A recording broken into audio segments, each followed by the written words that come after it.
Hello and welcome to the Global Business Environment Audio Summary for Enterprise Operations. This is Tharindu Ameresekere, another step in helping you to make you pass.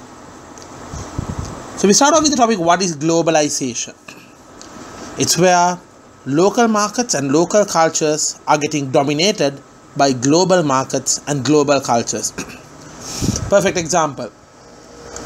Western branded vehicles are more popular in China now than China's own automobile vehicles or its own automobile brands. They're one of the best examples of globalization. On the other hand, Western music being popular in Asia and Asian food becoming increasingly popular among the developed countries like in US and UK. All these are examples of globalization.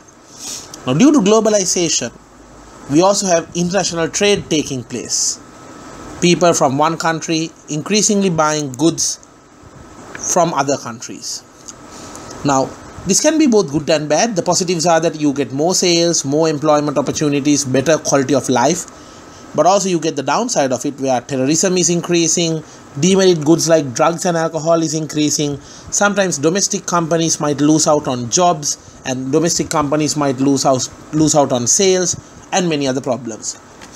Globalization and international trade are both growing due to a few factors. Some of them are growth in technology, political realignment, where countries are increasingly open towards other countries. It's also due to factors such as outsourcing. We also find globalization growing due to the improvement of financial systems, where easily payments can be done between countries. Now, as a result of globalization, one of the key trends which we have seen today is the growth of emerging markets. Now, emerging markets are countries which are not developed countries yet, but into the future they show a strong potential for growth. The top 4 emerging markets are BRIC: Brazil, Russia, India, China.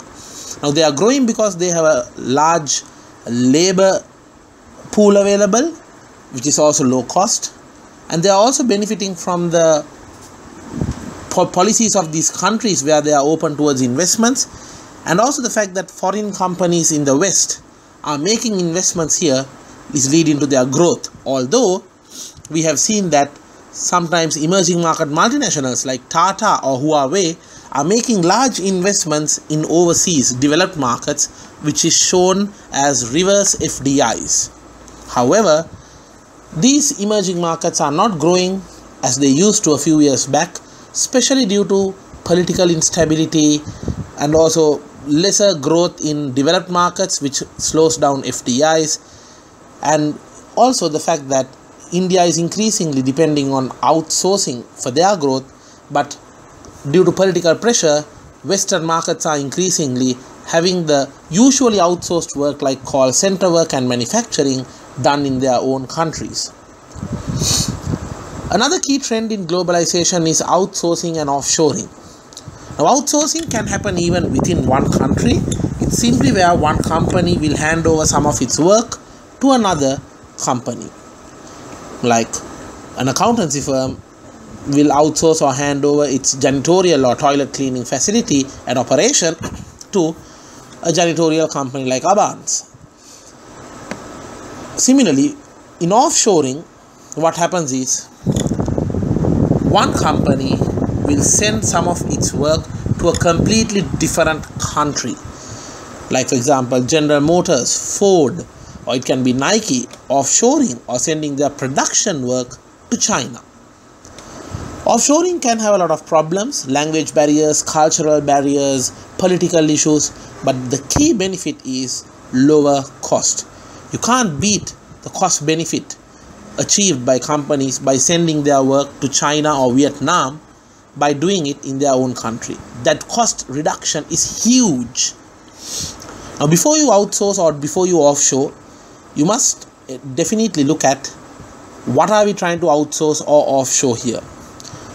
A company should never outsource its core competency or offshore its core competency. They should do it by themselves. For example, Nike will never outsource or offshore its design capability, since that is the core feature of the company. But on the other hand, production, which is not a core activity, can be outsourced. Now, outsourcing and offshoring also has a common area, and that is what we call outsource offshoring or offshore outsourcing. And that is where a company will offshore its work to another country, and there it's offshored to a different company.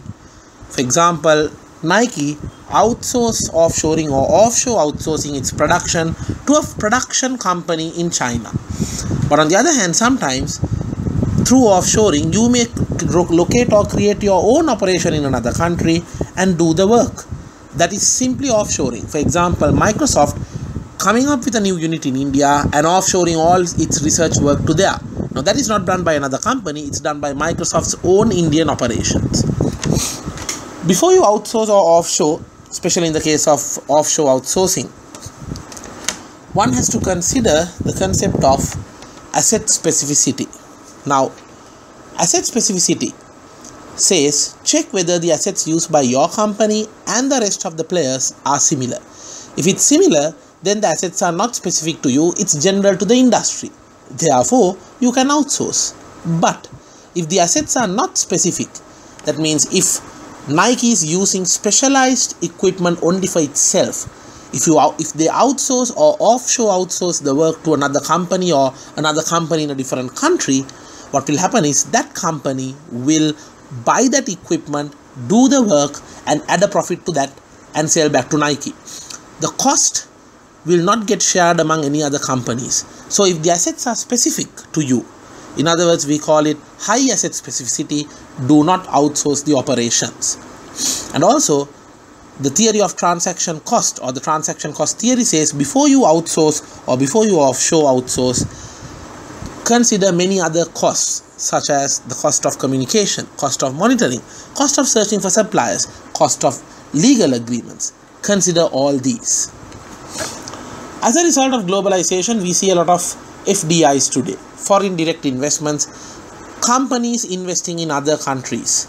These are good since it creates more jobs, it introduces new technology, and it creates more competition within the local market that encourages the local competitors to perform at a higher level as well. However, when you do FDIs, there are certain decisions to be made.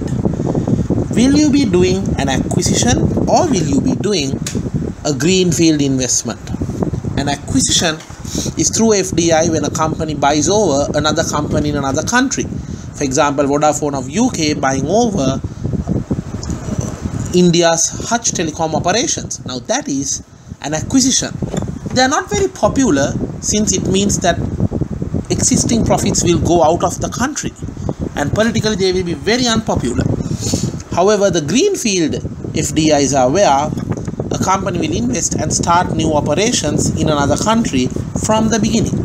For example, Four Seasons Resorts investing and starting new hotels in India. Now that is, new jobs will be created and there will be better technology coming into the country. Of course, some of the profits might go out, but because the new jobs are created, the country will not mind that. Moving on, with FDIs comes political risk.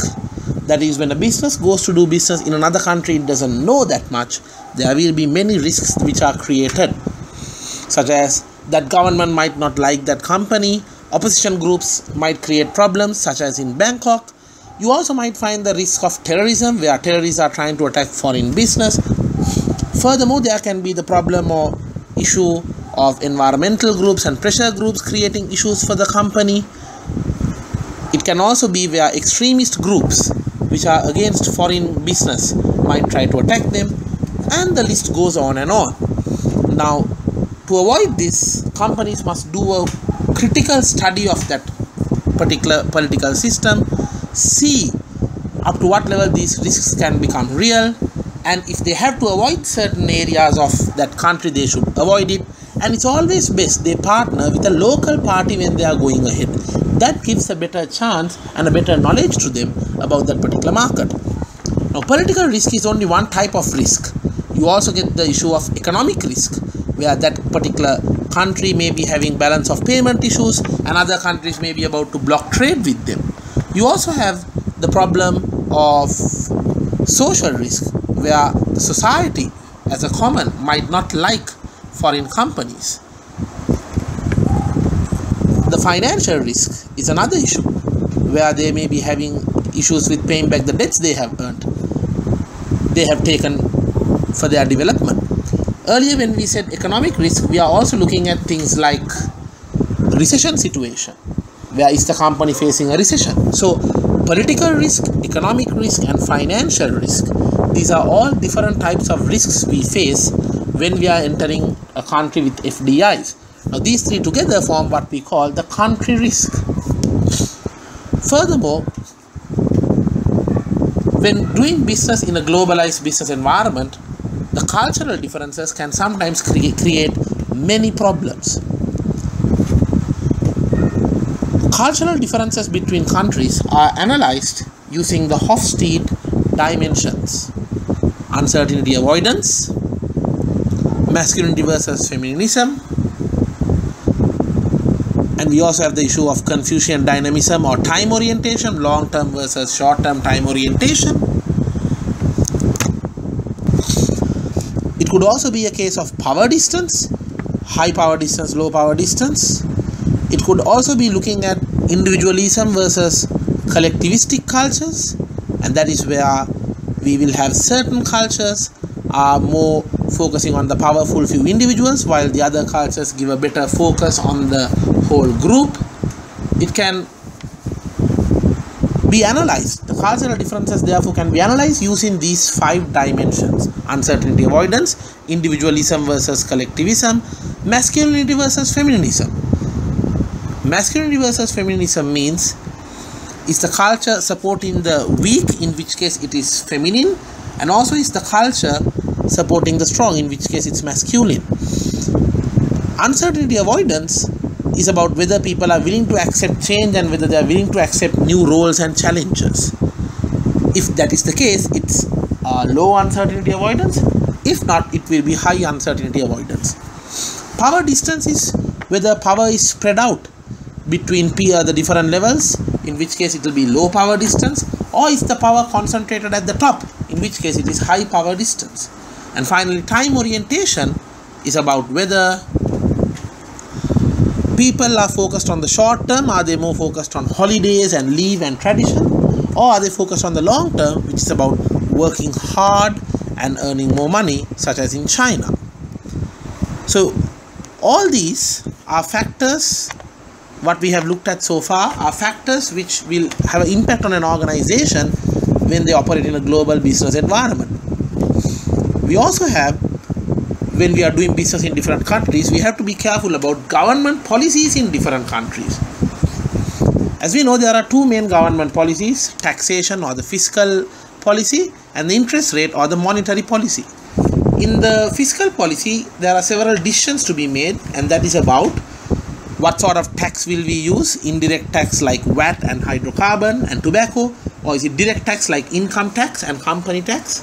Also, decisions have to be made about, are we to tax people more, or are we to tax the companies more? Usually they tax companies more, but tax havens such as Bahamas will always tax the people more and less from the companies. And also the government has to decide how we will spend this money that the government has raised through taxation, and it also needs to identify whether it should tax foreign products more so that they can give a better advantage to the local companies. So there is a combination of decisions regarding taxation which governments have to make. Furthermore, as companies do business in a globalized business environment, it also has to be mindful about corporate social responsibility, or what we call CSR. Now CSR is where the company is expected to do business in a way that will fulfill not only shareholder interest but also overall stakeholder interest. This is summarized into what we call PELE: philanthropic, economic, legal and ethical. Philanthropic: give a part of the company profits on charity, help them out. Some of of the best examples could be Nike helping out the Livestrong Cancer Foundation. We also have economic development. Companies are expected to help their supplier and employee communities grow economically. Body Shop helping out poor African villagers. It could also be a case where legal compliance is checked at. A company cannot be breaking the law and saying that they are doing social responsibility. So sticking to environmental guidelines and standards fall under legal compliance. And also there is the concept of ethical development. And that's about the company where the company is expected to do the right thing. It may not be necessarily the legal thing, but the right thing. There is no law saying that animal testing cannot be done for cosmetics products, but the Body Shop is against it. And that is where they are being ethical. So pay philanthropic contributions, economic development, legal compliance, and ethics. Another vital area when doing business in a globalized business environment is about corporate governance. Now, corporate governance is identified as the proper system in which companies should be run to avoid principal agent problem from happening. In other words, preventing directors, managers exploiting their powers and cheating the shareholders. In UK, it's a set of guidelines which is called the Combined Code. In the US, it is a law, and which we call that the Sarbanes-Oxley Act. If a company follows corporate governance, it will have a better brand image. It will also be seen as a more respectable company. Lenders and capital markets will give it more access, and there will be good leadership in the company. Moving on, when doing business in a global environment, companies should be considering different regulations. It can be about environmental pollution, it can be about working hours, it may also be about what sort of products are allowed and not allowed, employee rights, and there are many other different types of regulations. Now, of course, a company can take 4 approaches about this regulation. The company might at one point decide to just ignore it. It might decide to follow some of the law and leave out the rest. It might also decide to sometimes follow the full law but stick to the law and try not to go beyond. Or the best companies will always look at innovating and going beyond and above the law and doing things more than what is required. For example, Mars Holdings taking care of the employees by providing them wonderful facilities falls under an innovation, since they do more for the employees than what the law expects them to do. In a globalized business environment, one company, or I would say all companies, would want to keep the governments on their side, corporate political activity. Now, you can do this through buffering or bridging. Buffering is where big companies, especially big companies, actively speak to governments, get their support, help them out, do political contributions, and through that get the government to pass laws beneficial for them. While bridging is where small companies will try to get the government to do certain little changes in the law once the law has been passed after hearing their concerns. So bridging is more passive while buffering is more active. Now, in developed countries, CPA is done in a more secretive manner since they can't be seen to be openly doing it, while in developing countries, especially in the African region, corporate political activity is happening openly, and sometimes entire governments are bought over through political donations. Ultimately, a company might also find it useful to partner with an NGO, a non-governmental organization such as Red Cross, Oxfam, Greenpeace, and many others, where they will be able to guide the organizations on how they should do business in a way that does not have a bad impact on other stakeholders. That is why we see today Coca-Cola partnering with the World Wildlife Fund as it conducted marketing during the Olympics in London, so that the NGO can guide Coca-Cola on how it should do its business without having a bad impact on other stakeholders. So partnering with the NGO gives better credibility, it gives better support from the environment, governments will like that, and there are many other benefits for a company, including a better brand image. So This is the summary of what we have been discussing for over a month on global business environment. Go through it. I hope you find it to be useful, and I'll meet you again through the marketing management audio summary. Good luck.